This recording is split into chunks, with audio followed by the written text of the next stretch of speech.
Evacuation.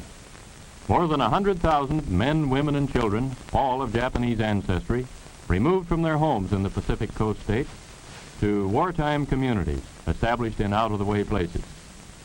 Their evacuation did not imply individual disloyalty, but was ordered to reduce a military hazard at a time when danger of invasion was great. Two-thirds of the evacuees are American citizens by right of birth. The rest are their Japanese-born parents and grandparents. The people are not under suspicion. They are not prisoners. They are not internees. They are merely dislocated people, the unwounded casualties of war. The time, spring and summer of 1942. The place, 10 different relocation centers in unsettled parts of California, Arizona, Utah, Idaho, Wyoming, Colorado, and Arkansas. The relocation centers are supervised by the War Relocation Authority, which assumed responsibility for the people after they had been evacuated and cared for temporarily by the Army. A relocation center, housing from 7,000 to 18,000 people. Barrack-type buildings divided into compartments. 12 or 14 residence buildings to a block. Each block provided with a mess hall, bathhouse, laundry building, and recreation hall. About 300 people to a block. The entire community bounded by a wire fence and guarded by military police, symbols of the military nature of the evacuation.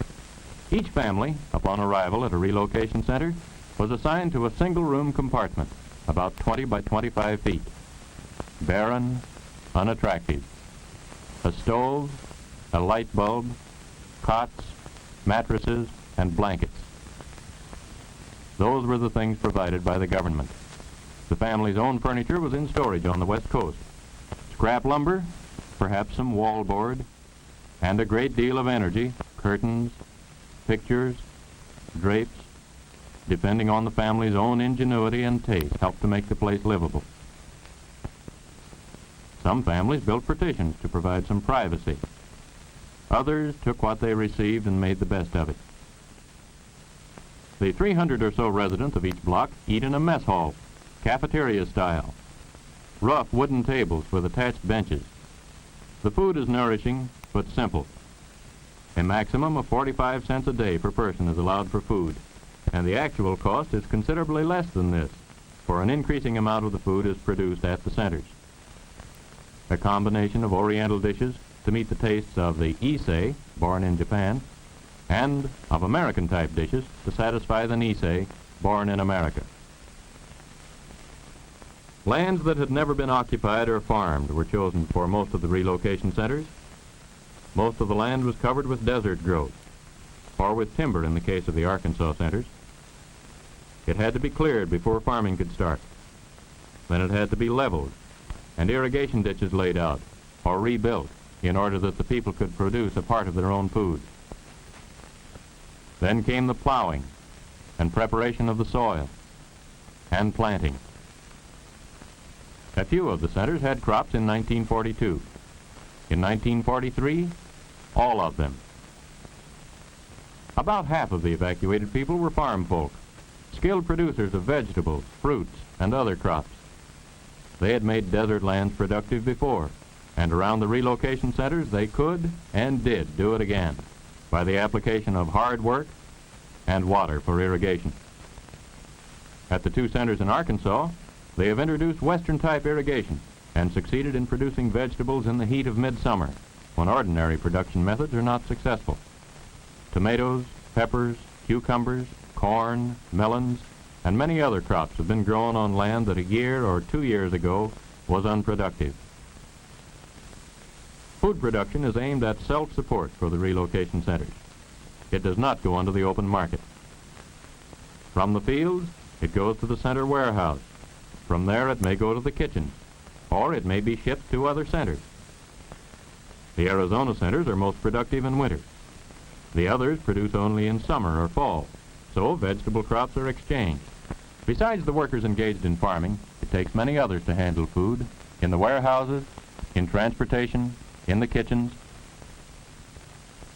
To keep the rolling equipment, trucks, cars, and tractors in operation, it takes mechanics and machinists.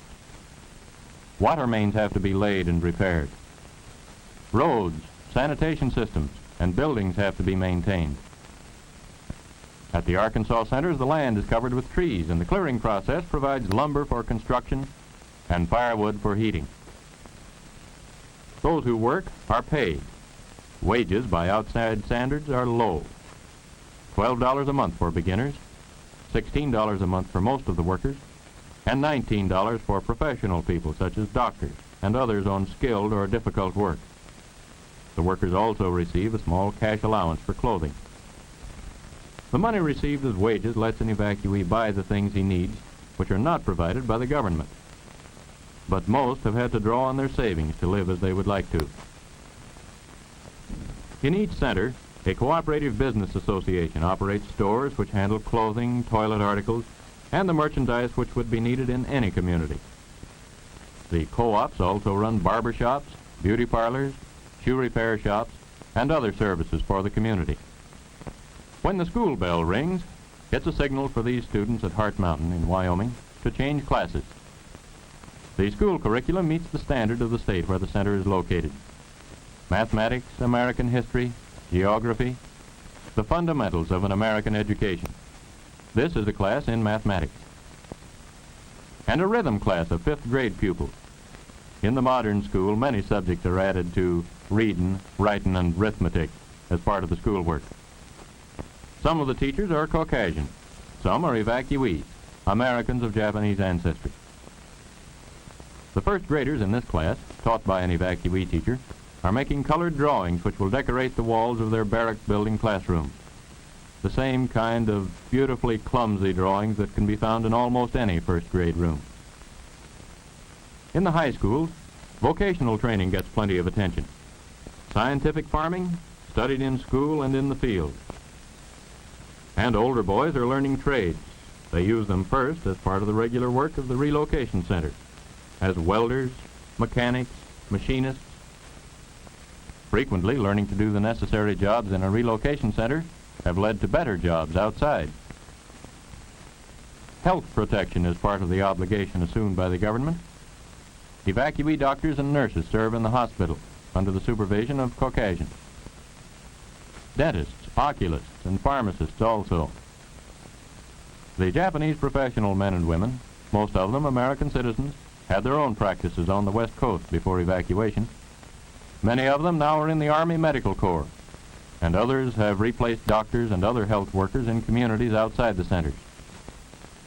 The health service in relocation centers, in proportion to population, is about like that of any other American community in wartime, barely adequate. The evacuees have a form of community self-government which aids the appointed officials in administration of the community. A community council of evacuees is elected to make rules and regulations. Anyone 18 years old or older is eligible to vote in the elections, which are carried on in the democratic manner. A judicial commission sits in judgment on minor offenses. Attorneys among the evacuees represent the prosecution and the defense. A serious crime would be tried in the regular courts outside the center.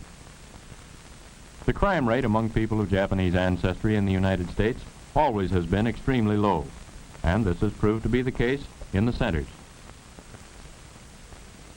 After working hours, over weekends, a relocation center is the scene of baseball and softball games by the dozen. The teams are counted by the hundreds. The evacuees have provided practically all of their own equipment, for little government money has been spent for strictly recreational purposes. In the fall, touch football is in season, and more quiet forms of recreation. The relocation centers include many well-known artists. Amateur and professional artists and craftsmen have used their spare time in creating beauty in many different forms. Sunday church services. Advanced preparations include carrying the benches into the barrack building.